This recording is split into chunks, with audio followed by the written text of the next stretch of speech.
ওরা বলে কি কোরআনের আইন দিয়ে দেশ চালাবে। দেশ তো আর বাপের 35 সম্পদ।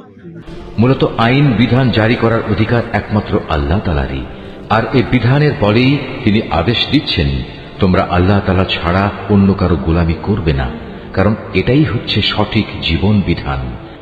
তাদের অধিকাংশ মানুষই আল্লাহ তাআলার উপর ঈমান আনে না, তারা আল্লাহ তাআলার সাথে শিরক করতেই থাকে।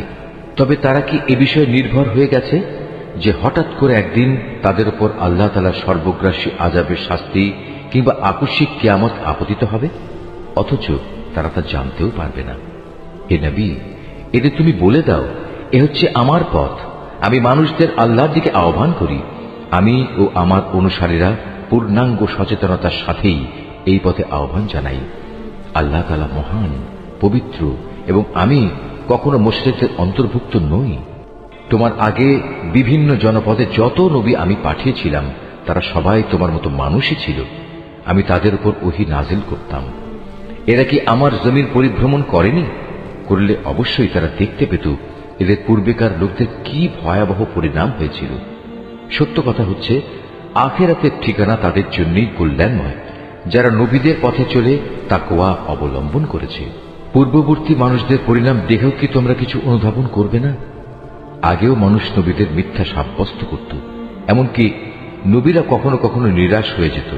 তারা মনে করত তারা বুঝি সাহায্যের প্রতিশ্রুতিতে মিথ্যাবাদী সাব্যস্ত হয়ে যাবে। তখন হঠাৎ করেই তাদের কাছে আমার সাহায্য এসে হাজির হল। তখন আমি যাকে চাইলাম তাকে শুধু আযাব থেকে নাজাত দিলাম, আর নাফরমান জাতির উপর থেকে আমার আযাব কেউই রোধ করতে পারে না। অবশ্যই অতীতের জাতিসমূহের কাহিনীতে জ্ঞানবান মানুষদের জন্য অনেক শিক্ষা রয়েছে।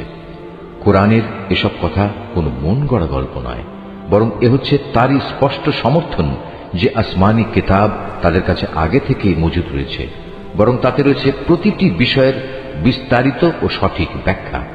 সর্বোপরি এতে রয়েছে ঈমানদার মানুষদের জন্য হেদায়েত ও রহমত।